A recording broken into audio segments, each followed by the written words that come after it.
กล่าวทักทายสบายดีและสวัสดีพ่อแม่พี่น้องเมื่อสุขสุขคนพี่น้องเอ้ยก็ยินดีต้อนรับเข้าสู่ช่องบ่าววันวันหน้าหาอยู่หากินพี่น้องจ้ะมื้อนี้สิพาพี่น้องมาเบิ่งมาชมบรรยากาศอยู่หัวอยู่สวนพี่น้องเอ้ยบ่ได้ไปป่าพี่น้อง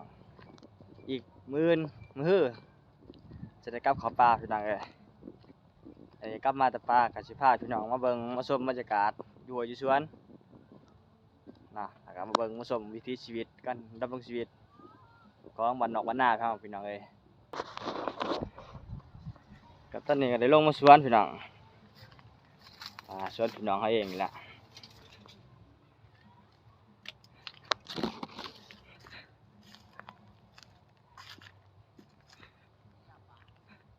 ตอนนี้เสียชายกำลังพร้อมขุดอยู่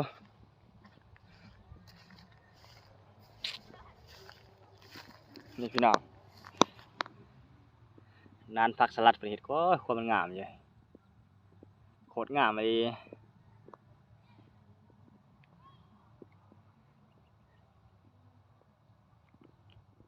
กำลังปลูกได้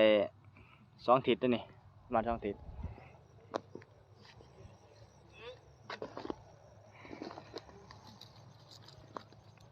มันแป้งพี่น้องใช่เดี๋ยวชี้ยามาเนี่ย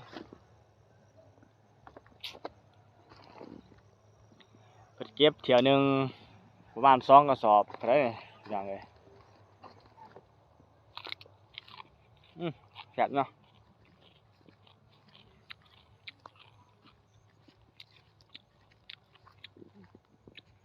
จะได้กำลังพวงหวานโคตรงามเลยพี่น้องเลย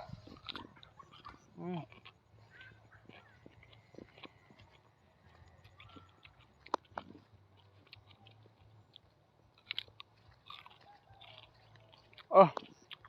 เชี่ยงหยาขนาดเนาะ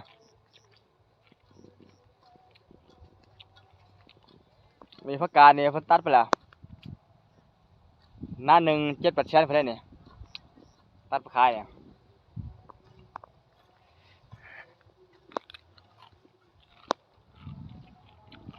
เนื้อเบิ่ง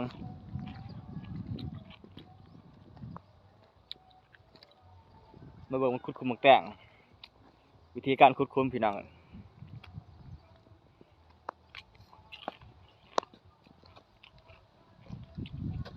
เลิกเนี่ยมันจะเช่นคุณอาคน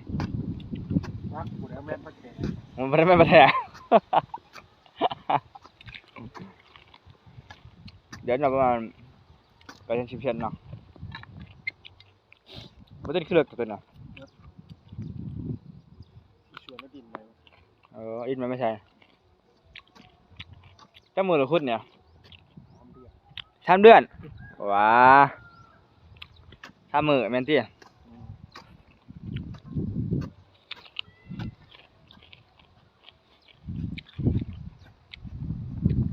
ขุดคุมมึงแต่งพี่น้องเลย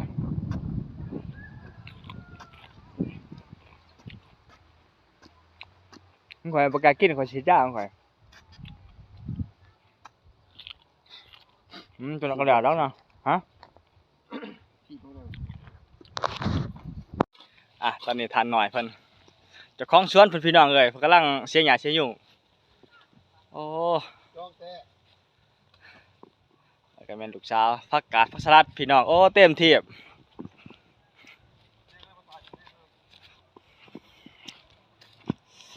มีครบชุดเลยพี่น้องเอ้ยมีกามะเขือ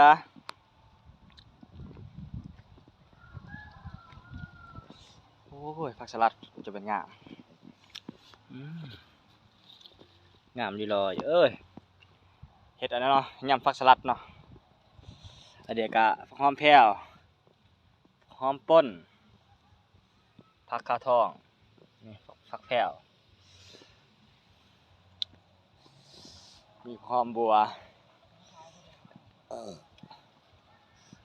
ตอนเด็กลกไปเกี่ยมลกไปตลาดไปส่งตลาดหัวครัวแม่สมกีใส่พี่น้องเลยตอนนี้กำลังทำการมัดล่างโลเท่าไรนี่ค่ะโล10,000พี่น้องเลย ามาอุดหนุนเพิ่นได้เด้อทางบ้านซีเพิ่นแหละบ้านซีนี่ก็เป็นบ้านอันนั้นได้ที่ว่ามีชาวเกษตรกรรมชาวหัวชาวสวนนี่หลายมักสิหัวสวนในการปลูกผักปลูกหญ้าหากินแบบอะไรพอเพียงพี่น้องเอ้ยเศรษฐกิจพอเพียงเอิ้นนี่ทางนี้เพิ่นก็เสียหญ้าเสียยุงก่อน บ่เล่นบ่ล่าบ่จ้ะบ่จะบ่เล่นบ่ล่าบ่เพิ่น เสียหญ้า ยิน เนาะ ได้เสร็จจ้ะ เธอเสียหญ้าแล้วตอนนี้ เสิร์ฟซอกกับเจ้าเด้อ อันนั้นก็มะขามมะขามหวานอ่ะขามหวานหลายขนาดนี้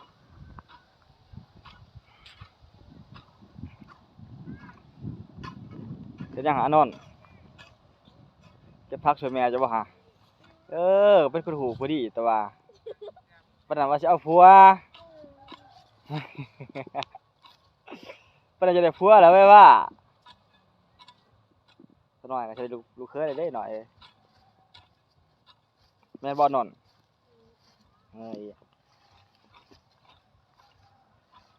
ล่ะเกิดว่าเศรษฐกิจพอเพียงพออยู่พอกินบ่เป็นหนี้สิโทษไผพี่น้องเอ้ยย่างเฮ็ดให้ก็เฮ็ดย่างเฮ็ดนาก็เฮ็ดนาย่างเฮ็ดสวนก็เฮ็ดสวนเฮ็ดไปตามฤดูกาลเมื่อยก็เซาพักผ่อน คันพักผ่อนละลายนี่เมียป้าได้นี่เด้นี่เมียสิป้าแล้วนี่นี่นอนดูแลเมียก็สิป้านี่คือผู้นี้นี่บ่เรื่องนี่เมียสิป้าแล้วเด้อนี่เด้อพี่น้อง FC ใครมีผู้ชายผู้สาวนี่ทางบ้านหั่นก็แนะนำมาให้แหน่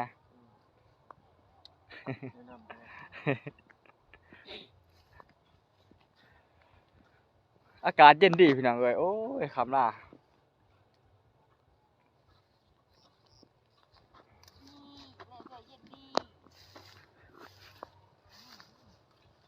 ที่ตอนสอดได้พักกัน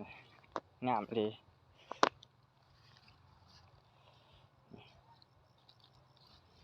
พักปลอดสารพิษได้เนี่ย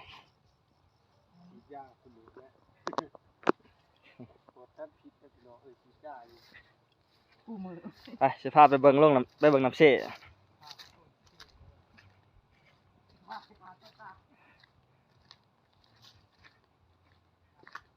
บรรยากาศยามแล้งพี่น้องเลยอยู่หัวอยู่สวนนี่ก็มากล้วยนี่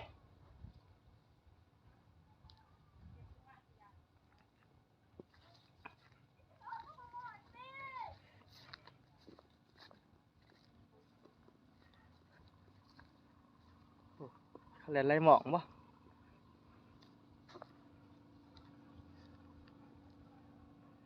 นี่พี่น้องเลยน้ำเช่เช่กะมันเนี่ยกะมันเป็นเหือที่ว่าชาวบ้านเพิ่นใส่ในการหาอยู่หากินหาปูหาปลาพี่น้องอันนั้นก็เป็นเหือโดยสารที่ว่าจะใส่บริการข้ามไปมา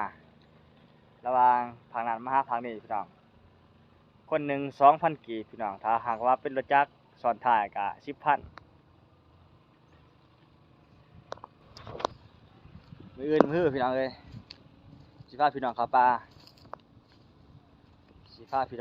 เฮ็ดคลิปหาอยู่หากินอยู่ป่าอยู่ดงพี่น้องหาปูหาปลาหาสองหาสัตว์นั่นแหละก็สำหรับคลิปนี้ก็สิมีเท่านี้แหละพี่น้องก็สิลาท่านผู้ชมไปสนิทนะพี่น้องเนาะ